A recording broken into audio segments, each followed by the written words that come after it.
Thank you very much, Colin. Hello, everybody. Colin, can you hear me well? Just to check on the Yes, sound. that is good to Okay, do. Yes. perfect. So, hello, everybody. I'm very happy to be here. Thank you for inviting me, Colin. It's a true pleasure. So before we start with the presentation and I talk about how wildlife uses Embrace to improve its technical performance, I would like to briefly introduce myself so that we can get to know each other a little bit better. So as Colin mentioned, my name is Lucas Klegen. I am currently a manager of engineering operations here at Wildlife Studios. Just a little bit about my background. So I'm an industrial engineer from the Polytechnic School of the University of São Paulo. I worked as a management consultant for over 3 years. And for the past 2 years, I've been a manager here at Wildlife Studios. During my time here at Wildlife Studios in these past 2 years, I've done a lot, thankfully. I've worked on multiple strategic technical initiatives, and one of the main initiatives that I've worked on together with all of our game teams is on technical performance. And this is how I got to know Embrace, and this is how Embrace and Wildlife have been working together for the past, I'd say it's 1 year and a half, almost 2 years now as well, right, Colin? So this is just a little bit about me. So I would like to go through the agenda for today. So I'll start speaking a little bit about Wildlife Studios. I imagine that some here may not know what we do, how big we are. So I think that talk a little bit about the company really helps bring in some context and speaks to the importance of this presentation.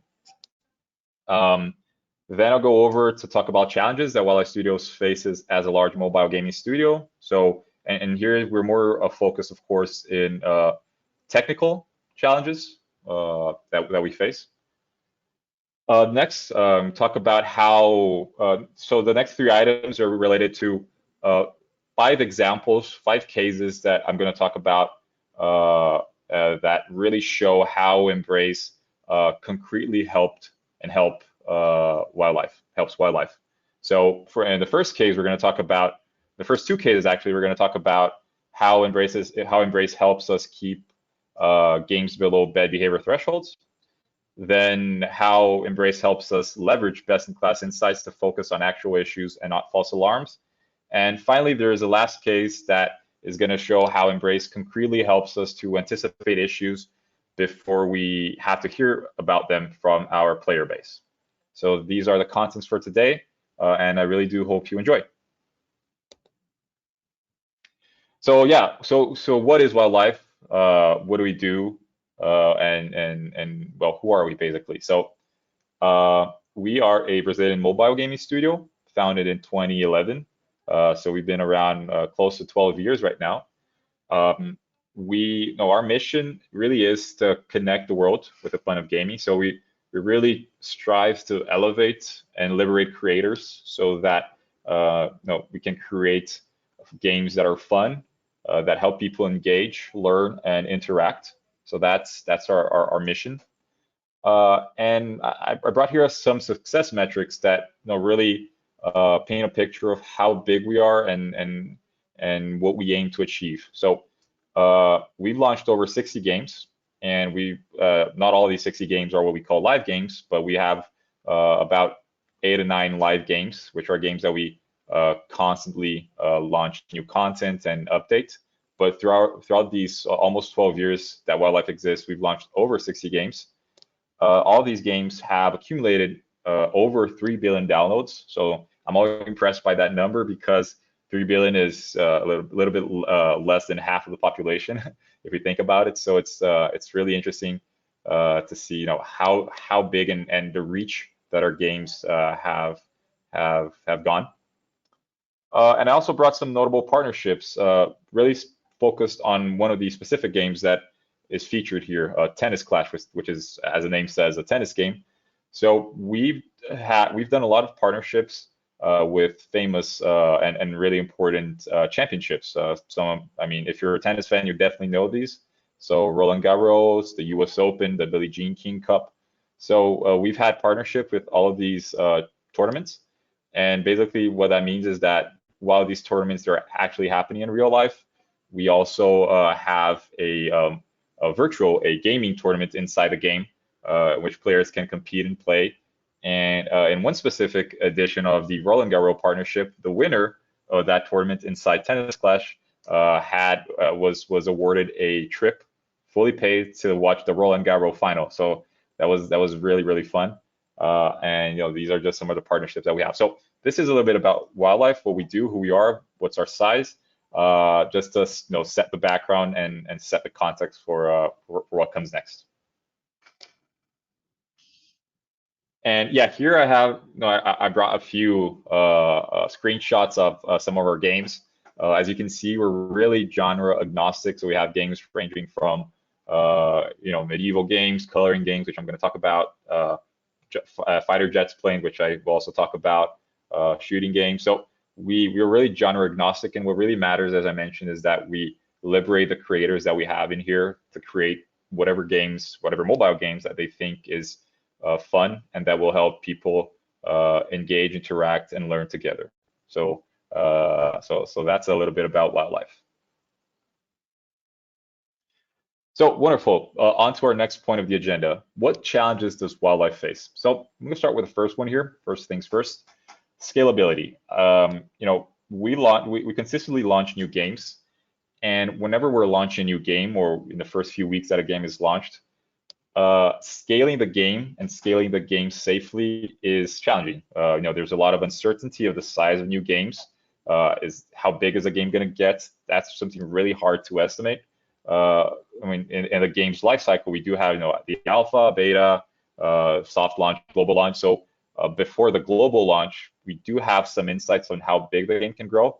But when we go global, that's when things really scale, and that's when and that can be very unpredictable. So how do we provision infrastructure to balance, to safely balance the size that the game needs to get? And how do we balance this with costs? Because as we scale infra, costs also increase. So that's the type of challenge that, particularly when we're launching new games and growing really new games, it's something that we face. Resources. So I think that every company in the world faces a challenge of allocating and investing finite resources. This is not different for wildlife. Part of this challenge involves deciding how we're going to allocate valuable developer time. So are we going to launch new content? Are we going to improve existing features in the game? Are we going to allocate the developer to work on issues, on support tickets, on bugs? So deciding that is something that is a challenge for, I believe, every tech company. It's no different for wildlife. And especially when we're talking about developer time, which is a very precious resource. Observability. So as a mobile gaming company, we generate a lot of data. So we track player behavior, how they are progressing in the game, monetization metrics. So data on its own doesn't mean anything, but organizing the data and extracting valuable information is something that is super challenging. And when we talk about technical performance data, a great example is when we have ANR incidents or crash incidents, which I'm going to talk about soon, as a little bit better soon. How do we look at all these stack traces, and how do we look at all this data and really extract any valuable information from it, and extract actionable information from it? And finally, support. So we pride ourselves on being close to our player community and offering them the best support there is. But in an ideal world, we would never have to support requests because we'd anticipate every possible issue. So anticipating issues and acting swiftly before these issues escalate is something that's also super important. And a great example that I can give is mitigating risks when launching new games. It's super important for us to cause a positive impression and drive momentum when we're launching new games. So this is something that this is a challenge that we face and something that we work on, especially because tech performance in game launches can be problematic, as I've already mentioned, and we've seen in several recent launches in the market in other companies how when you launch a new game and technical performance is an issue, how this can create very bad publicity. So and really not help the game gain popularity. So really mitigating these risks in this very crucial phase is super important. And with all this in mind, we decided to partner with Embrace because we felt that Embrace could help us with many of the challenges that I've mentioned and that wildlife faces. We did assess several providers, and we did run a pilot with several different providers. But ultimately, Embrace was we realized that Embrace was the best partner for us, and for several reasons, some of which I already mentioned, and I will go into more detail. But Embrace helps us continue to keep our games consistently below bad behavior thresholds.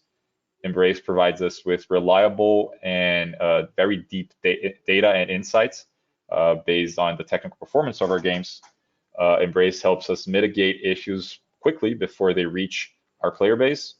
And overall, Embrace helps us have healthier apps so that, as I mentioned, Wildlife can continue to focus on its mission of liberating and elevating creators to create games that will help the world engage, learn, and interact together. So this is, why we partner with Embrace, and this is the origin of our partnership. So as I mentioned, there are 5 case studies related to 4 games: Sniper 3D, Color by Number, Tennis Clash, and Sky Warriors, that I will go over now in the following sections. And as I mentioned, and these are all live games. So these are all games that we launch content in a weekly basis. They are all games that are very important for the company's revenue. And I think that, as I mentioned, these, how Embrace helped us with the technical performance in each of these games really helped to show in concrete terms the value that Embrace creates for wildlife. So the first topic that I want to go into is how Embrace helps wildlife, and one of the games here specifically, stay below bad behavior thresholds consistently. So before I get started into this specific case, I think it's really important. I think it's really important for me to give a bit of context, because perhaps not everybody here is familiar to what I mean by bad behavior thresholds, and what does that mean? What's the impact of that? So I think it's important for me to give a little bit of context here of what about this concept. So both Google and Apple, they monitor the frequency in which any app, actually not only mobile games, but any app that are downloaded in their store, the frequency in which these apps have issues and fail. And when I say fail, I mean specifically when they have crashes or ANRs. From a user's perspective, ANR, which means application not responding, is kind of the same thing as a crash, because the app closes and the user is unable to continue playing or to continue using the app. So in a way, it's gameplay is interrupted, and it's a problem for players. So I don't think in technical terms there are different things, but I don't think we have to get into that detail. And as I mentioned, so both Google and Apple, they track the frequency in which this happens to the apps that are downloaded in their stores. Google, they do disclose what are these thresholds, what are the limits for each one of these issues. On the table here on the left-hand side, you can see these percentages. So for crash rates, that's 1.09%, and for ANR rates, that's 0.47% overall across all devices, and per specific mobile phone type, it's 8%. So these percentages, they seem kind of low, but they're not, especially when we look at the overall thresholds, because let's think of it this way. Anybody in the whole world can download an app in the Google Play Store or the App Store. So that means that anybody that has either the best device in the world, like the latest Samsung Galaxy or the latest iPhone, until people who have really, really low-end devices. So when we look at everybody that can download the game and all the possible devices in the world, there are a lot of devices that are more prone to fail because they have low memory, because they have low specs. So when we look at all the devices, these percentages, they aren't actually quite low. They're actually quite challenging to achieve. 1% means that 1 out of every 100 device can fail, no more than that. Can have ANR and crash issues, no more than that. And for ANRs, it's 1 over 200. So I'm just trying to depict how challenging it is actually to stay below these thresholds. iOS doesn't disclose the exact percentages, but we know that if you're above a certain number, empirically, if you're above a certain number, that can cause issues with your organic distribution in the App Store. So as I mentioned, why does Google and Apple track these the frequency in which app crashes or have ANR situations? Because they don't want to promote apps that fail, apps that have technical performance issues. They want to promote healthy apps so that people can continue downloading apps in the store and returning to the store. So that's why they track these issues, and that's why they, in a certain way, penalize developers who have a lot of crashes and ANRs, and that's why they promote developers and companies that have healthy apps. On the right-hand side, you can see this is just an illustrative print screen from the Google Play Console, where you can track what's the percentage for your specific app. So as I mentioned, Apple and Google, they want to promote healthy apps, and in a certain way, they don't want to promote. I wouldn't say penalize, but they don't want to promote apps that are not healthy, that will cause a lot of issues for users. So when I say promote, what do I mean? Basically, there are a few ways that Google and Apple promote apps in the store. On this screen over here, you can see this is the ranking charts. So one of the ways that Google and Apple can promote apps inside their store is by ranking them higher. I know that when I want to download a new game or a new app, I usually look at the top charts. And so if you're among the top 10, top 15, the chance of being downloaded is higher. And be advised, this is not like technical performance is not the only a parameter that Apple and Google take into consideration to rank apps, but it is one of those. And another way that Apple and Google promote different healthy apps and apps that are below the threshold is by featuring them in a specific session in the App Store. So here you can see that sometimes they'll promote a new updated games that are healthy, or just feature and highlight games for other reasons. So for an app to qualify and be promoted, it's important. It's crucial, I'd say, to be below these thresholds. So just setting the stage and just giving some context on why these thresholds are so important, and why do developers strive to be below the thresholds. And in business terms, this means that if you're featured more frequently, your potential for organic distribution increases. More people will organically download your app. More people will organically install your app and play and use your application. So for in a marketing perspective, this is the potential and the importance of being below the thresholds. And overall, if you have a healthy app, if you have an app that doesn't frequently crash or cause or go into an ANR state, you deliver a better experience for the player. You deliver a better gameplay experience, and this helps players to stay within the game. This helps increase retention. This helps increase monetization, and overall, it just helps the business. So this is the importance of not only being below the thresholds, but having healthy apps in terms of technical performance as a whole. So now on to our first game that we're going to talk about, Sniper 3D. So I'm going to play a short clip here. I think that unfortunately it's not possible for you to listen to the audio. There's like a cool soundtrack going on, but a fun fact, an interesting fact. Sniper 3D was the first game that Wildlife developed that is 3D, as the name says. So that's why it's called Sniper 3D. And it's super fun, and it's one of the oldest games actually that we've developed. I think it's about 7 years old. So yeah, this is just a short gameplay video. But let's talk about the case. So as I mentioned, one of the biggest challenges that we had for Sniper 3D was to keep Sniper 3D below the bad behavior thresholds.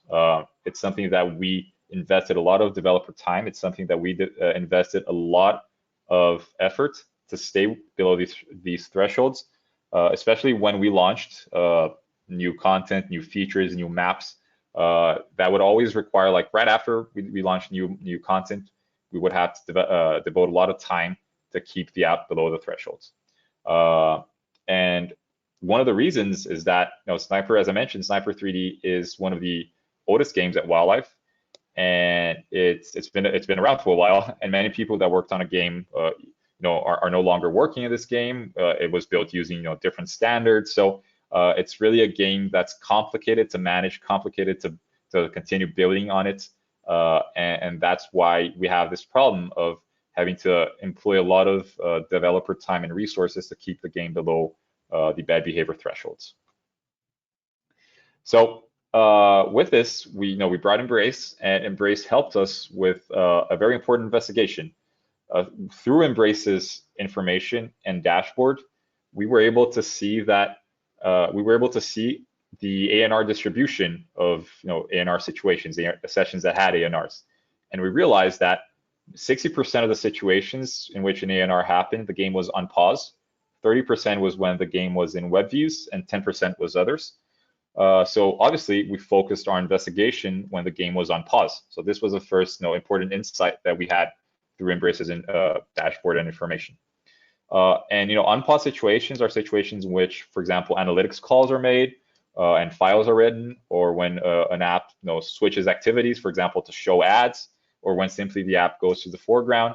So we had a very strong hunch that this was related to showing ads, and we ran a few hypothesis tests specifically focused on ads, and we reached the conclusion that we had to disable ads for a subset of devices, and for another subset of devices, stop supporting the game altogether. And here, Embrace also helped us, because through Embrace, we were able to see what was the profile of the devices that were most responsible for causing ANRs, and we were able to estimate, okay, so if we stop supporting these very low-end devices, how far do we have to go so that we can more easily stay below the thresholds? Do we have to go this far or that far? So Embrace really showed this profile of devices, and we were able to make an informed decision, and now we're more easily below the thresholds. Embrace, Embrace was not the silver bullet here, but mainly because there was no silver bullet. But as I mentioned, Embrace did provide all the tooling so that we could quickly investigate what had to be investigated, and so that we could quickly resort to a more drastic solution, let's say, of stop supporting a certain subset of devices. And I'm pretty sure that if we had not used Embrace for this investigation, we would probably have spent a lot more time chasing dead ends and chasing false leads, instead of investigating what had to be investigated and reaching a conclusion and making a business decision. So this is how important Embrace was in this situation for us. Okay, on to but Lucas, what happened in terms of being featured? Oh, sorry, of course. Yeah, of course. So as I mentioned, once you're below bad behavior thresholds, that really helps a lot with app promotion within the app stores. And for Sniper 3D, we saw a very clear increase in the number of features that we had following the period in which we were consistently below bad behavior threshold. So naturally, this helped increase organic distribution, and as I mentioned, overall deliver a better gameplay experience for our players. So the the technical performance results translated to business results. Thank you very much, Colin. I was really excited to show the Skywars video, and I forgot to mention this last piece of detail. No worries, I'm here. I'm just here to help. Wonderful. So let's watch the clip for Skywars. The cinematics is really nice for this game.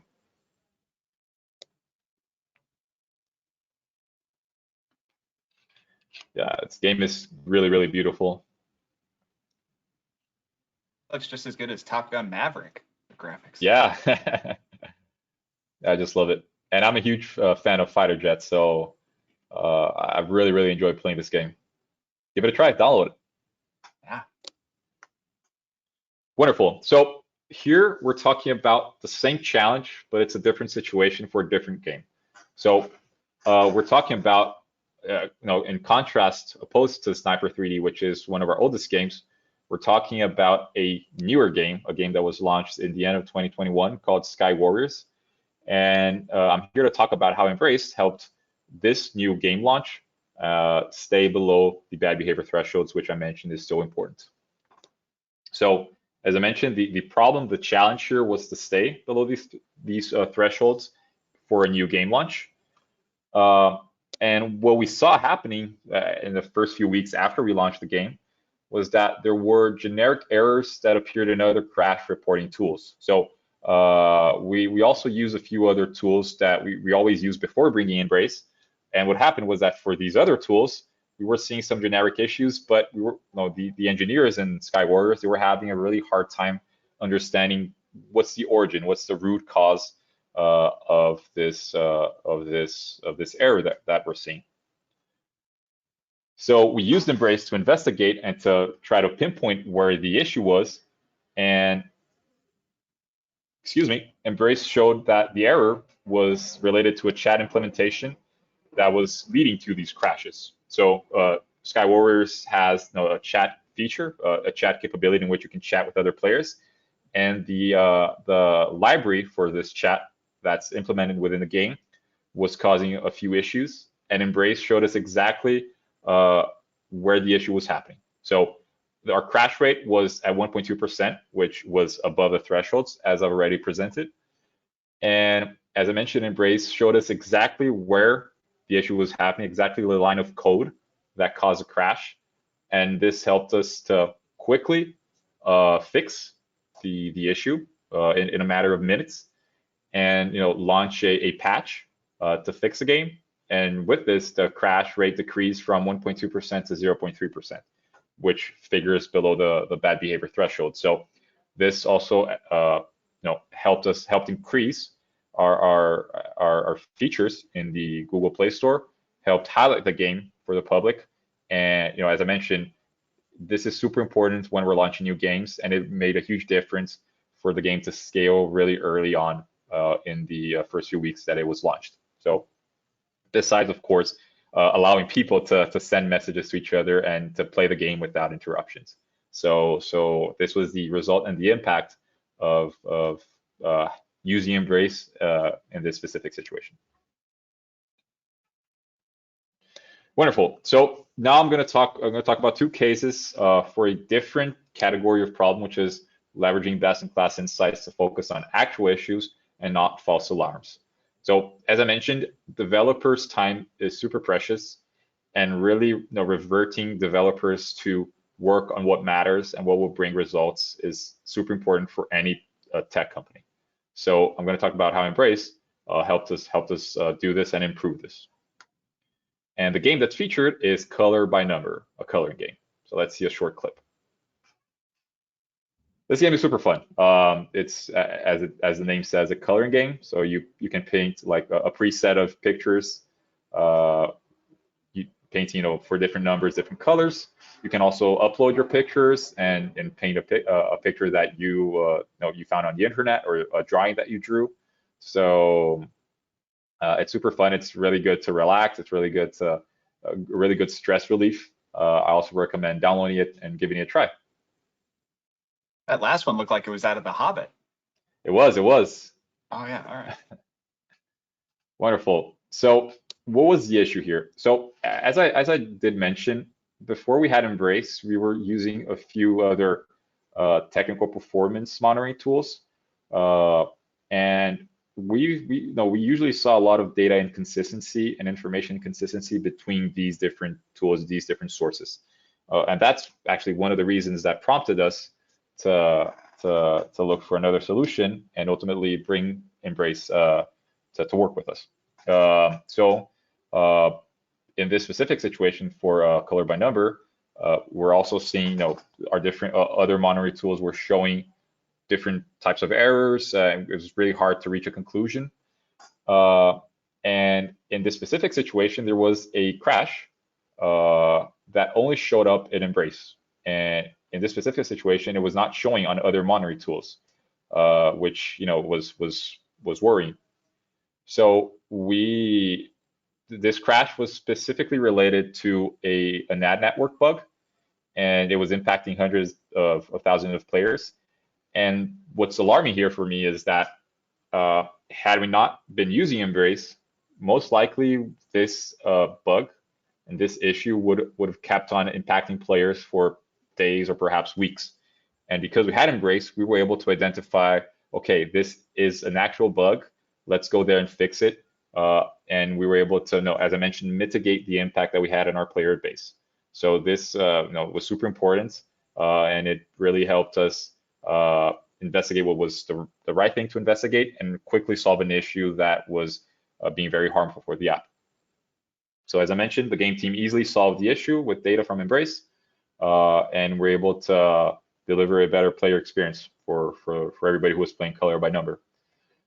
And the next situation that we have is kind of the flip side of this. So the problem that I'm going to talk about is wasting developer times on false alarms. So for the same game, what was happening is that another monitoring tool that we used also pointed to a bug in color by number. So the game developers, they were scrambling to try to identify what was happening. This was impacting hundreds of thousands of players. What's the matter? And when we looked at Embrace's error monitoring tool, we did not find this issue. So we thought, okay, so one of those has to be right and one of those has to be wrong. And what we found out was that the issue that was being reported in the other tool was actually an error from the crash reporting tool libs itself. So it was actually an issue with the library that makes that other error monitoring tool run, which means that it's not an actual issue from color by number. So if the alarming thing here for me is that if we weren't using Embrace, we would have spent a lot of more time investigating an issue that actually did not exist. And because Embrace showed us that, well, we're not seeing this issue. This doesn't appear to be an issue. We were able to stop all investigations, stop wasting developer time, and say, okay, yeah, this is not an issue. Let's stop worrying about this and let's work on something that's useful. So this is another very important situation in which Embrace helped us. Wonderful. And for the last topic, as I mentioned, it's about how Embrace helps us anticipate issues before we hear them from our player base. So the game that is featured is Tennis Clash. And confession that I have to make is that this is my favorite game from Wildlife. Like, if you're a tennis fan or if you enjoy to play tennis, the gameplay of this game is wonderful. It really mimics an actual tennis match, and it's just an amazing gameplay. The arenas are super fun. The characters are amazing. So I also invite you to download the game and give it a try. Okay, so the situation here is about how Embrace helped us reduce the issue resolution time in Tennis Clash. So as I mentioned, one of the things that we strive to do is to respond to issues quickly before they impact a large number of players. And as I mentioned, Tennis Clash is one of our live games. So we update the game frequently. We launch new content. We create new arenas, create new players. And when we do this, when we launch a big update, sometimes regressions can happen. We have to do rollbacks in order to work on the update and then send it out again. So what we want to do, is to avoid the impact that perhaps faulty updates can have in the player base. And Embrace's alert feature really helps us with that. Embrace alerts help us understand when there's an abrupt increase in errors or crashes. And in this specific situation, we launched a new update for Tennis Clash, and we saw quickly, Embrace's alert monitor quickly pointed to a spike in crashes. And because of that, we were able to roll back the changes, and that we only impacted a really small part of the player base, and we were able to fix the update and send it out again. So if we didn't have these really quick and fast alerts, what could most likely happen would be that we would launch the update, the faulty update. It would have impacted a lot of players, would hear about it from the player community, and then we would roll back and work on fixes. So from a mobile gaming studio perspective, that's very bad. But with Embrace and with the alerts, we're able to quickly understand when there's an issue with any sort of update, roll back, fix it, and send it out again. So we can be more proactive and respond to issues before we hear about them from players. And this is gold. This is super important for a company that has so many players playing our games. Wonderful. So we're at the conclusion of our presentation, and I just want to go through a few key takeaways of what we've spoken about so far. So as I mentioned, it's super important for gaming studios like Wildlife Studios to continually delivering great player experience to players, and doing so requires reliable, requires actionable data, requires very good data. And we chose Embrace because we believe that Embrace can help us maximize the success of our games, because we can have state-of-the-art technical performance.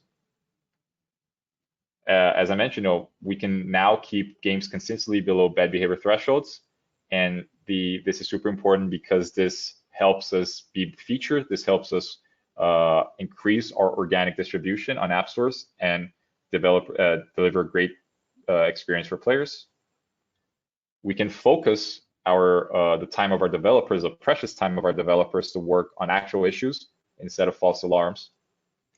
And as I mentioned, we can have a better relationship with our player community because we can proactively respond to issues instead of waiting for our player community to be affected and hear from them when issues occur. So we can be proactive, and we can work quicker to identify issues and solve them.